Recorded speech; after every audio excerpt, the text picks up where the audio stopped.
So, you want to become a ghost hunter? Well, there is a lot of things to know, but I'll do my best to make sure you walk away having learned something new. In today's video, I wanted to cover the complete basics of Phasmophobia, and despite the game having a tutorial, I feel like it's kind of hard to translate that over to actual contracts, and I'll try to approach this assuming you don't know anything about the game. This video will have timestamps, and I'm going to break it down in sections in a similar order to how games play out, starting off with basic information and how the game works, then explain contracts and also dive into Sanity, how to find the ghost room, how to collect evidence, and explaining the optional equipment, optional objectives, and perfect game bonus, and then last but most importantly, survival. And if you end up finding this video helpful, please consider leaving a like or even subscribing. And I also created a new Discord server, so if you want to join and come hang out there, feel free. To start things off, I wanted to go over basic information and explain how this game works.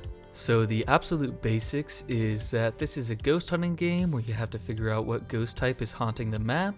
You have to use different evidence equipment to narrow down the ghost type, and each ghost will have a unique set of 3 different evidence pieces. Usually each room of a map is a separate ghost room that the ghost can choose as its favorite room, and this is where you will collect the evidence to figure out the ghost type.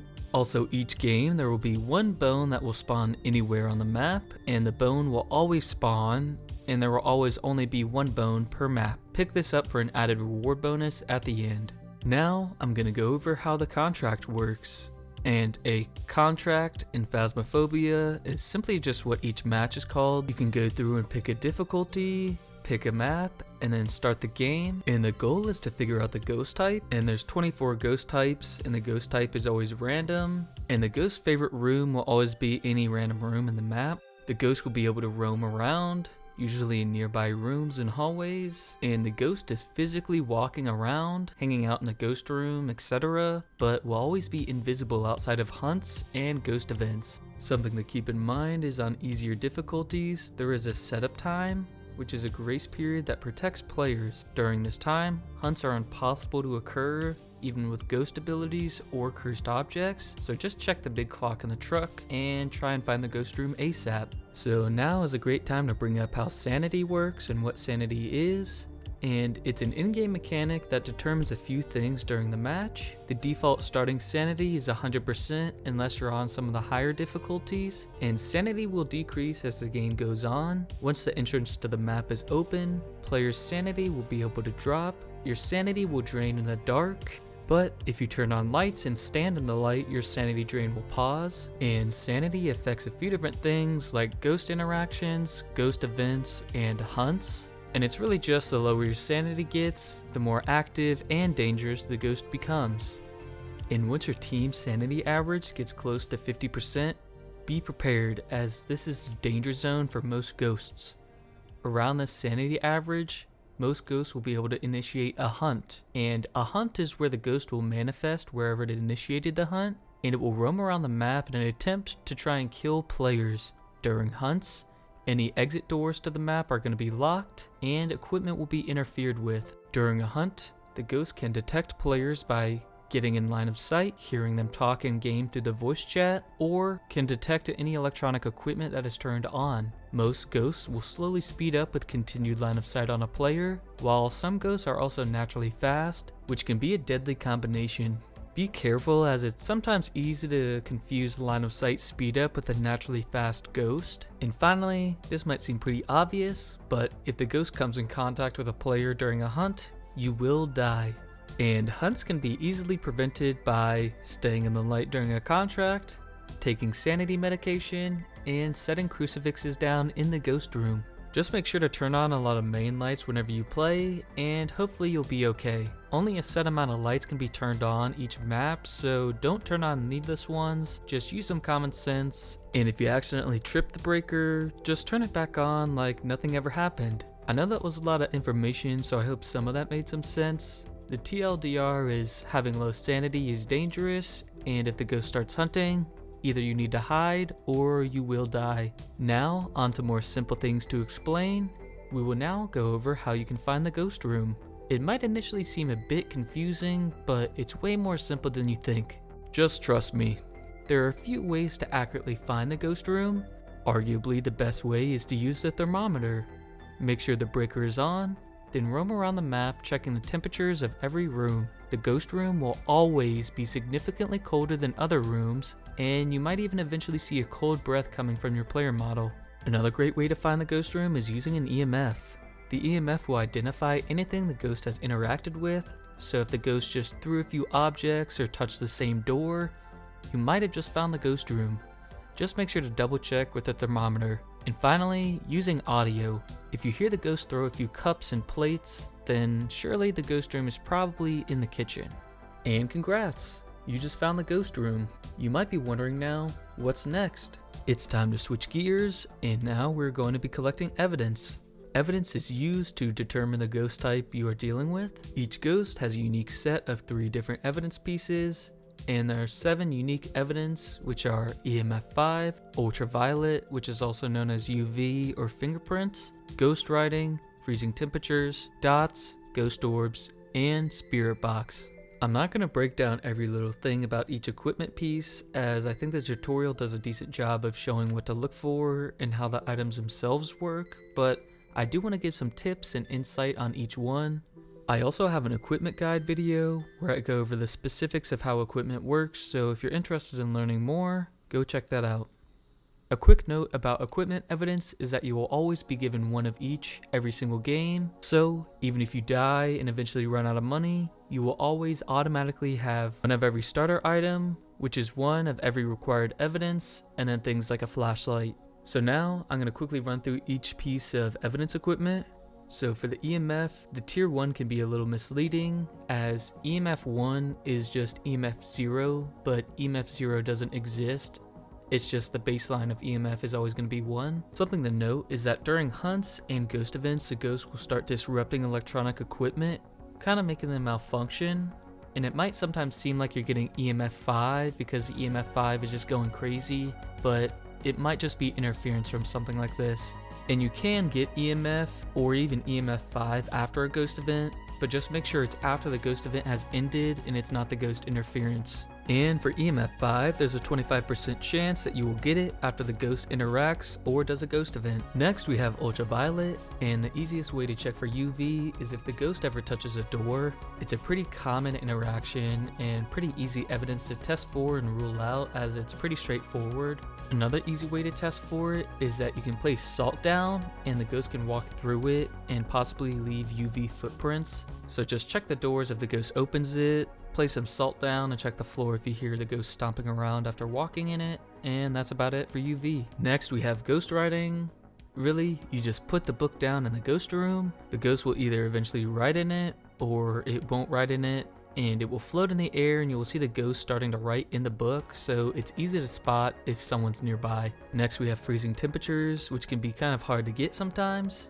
You need to make sure the breaker is on, as the temperatures in the map will not be normal if the breaker is turned off, and this one takes a while to get, so periodically check the temperatures, then just drop the thermo back on the floor and repeat until you either get all 3 evidences or you finally get freezing temps. I play on Celsius, and freezing is technically anything below 1.0 in Phasmophobia, but I always wait until I see 0.0 or a negative number obviously, just to make sure. Next we have dots, which is pretty hard to get sometimes and probably the most annoying. My advice is just set up the dots ASAP and just hope you catch a glimpse of it eventually.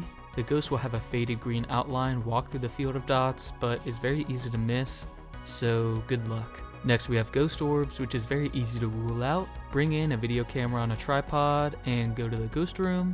Make sure the lights are off and just have a look around. If it's hard to see, take the camera off the tripod to get better vision, and make sure to walk around a bit, as sometimes ghost orbs are in funny spots or just right outside the view of the camera. And finally we have spirit box, and the lights have to be turned off to get a spirit box response. Also, some ghosts will only reply on the spirit box if you are alone in the ghost room. This is just kind of a random thing. So turn the lights off and politely ask everyone to leave the room so you can test for spirit box. Make sure to be thorough with it. Walk around the room multiple times and continue asking questions, as the spirit box has kind of a short range, And if you're on console, you're unfortunately going to be stuck using the text-based mode, so just try clicking a few questions, walk back and forth a bit, and repeat. And sometimes the spirit box can be a bit tricky, so just make sure you've tested it a lot before completely ruling it out. At this point, hopefully you've collected all 3 evidence, which you can mark in your journal. It will rule out ghosts that it cannot be, and also tell you what the ghost is. And just make sure the remaining ghost is circled in your journal as well. Now I quickly want to run through some of the optional equipment since they are very useful outside of just a few. I'm looking at you, sound sensor. So to start off, we have the crucifix, which prevents the ghost from hunting in a certain radius. The tier 1 crucifix has 1 use per cruci, and the tier 2 and 3 have 2 uses per crucifix. Place these near and around the ghost room to protect yourself from a hunt. And if you hold the place key, it will show you the radius that the crucifix protects. Next we have the firelight, which can be used for optional objectives, provides a little bit of light, and it also actually reduces sanity drain if it's lit and held by a player. Next we have the headgear, which all kind of act differently depending on the tier, and it's equipped on the player's head without using an inventory slot, and it acts as a camera on the player, and the video can be seen from the computer in the truck. The tier 1 is only video. The tier 2 provides video and acts as a faint head-mounted flashlight, and the tier 3 is pretty good as it is video and also provides night vision. There are a lot of players who use the night vision over flashlight once they unlock it, so you're technically saving an inventory slot if you decide to use this. The tier 1 is kind of bad. The tier 2 isn't as bad as people think, and I like to pick it up sometimes, and the tier 3 is good for obvious reasons. Next we have the igniter, which is pretty straightforward. You use it to light smudge sticks and light candles, and you can even light fires in some fireplaces on different maps. And a side note is that it has its own special inventory slot, so you can grab a lighter and also grab 3 other items. Next we have the incense or the smudge stick, and it's one of the most powerful items in the game as it can be used to smudge the ghost outside of a hunt and prevent a hunt from starting for a short time. And it can be used during a hunt that will blind the ghost for a few seconds, allowing you to escape, and during this blindness you can even run through the ghost without dying. So yeah, you should always be bringing the smudge stick every single game. Next we have the motion sensor, which detects movement from the ghost and players as well if it's the lower 2 tiers. It's needed for an optional objective sometimes, and it's great for just tracking where the ghost is roaming to. Next we have the parabolic, which picks up unique paranormal sounds, as well as things like players walking, ghost interactions, etc. The Banshee ghost type actually has a unique interaction with this and will do a Banshee scream on the mic. It's great for using on big maps and is sometimes an optional objective. Next we have the photo cam, which kind of has a lot to talk about, but it's used to capture photos of ghost activity. As of the beginning of 2025, they did announce that the system in the future is going to be overhauled to a new media category, and so this will be different if you're watching this in the future. But how it works now is that the ghost will interact with something and you can take a photo, and you will get a certain amount of stars based on how close you are, 3 stars being the best and 1 star being the worst.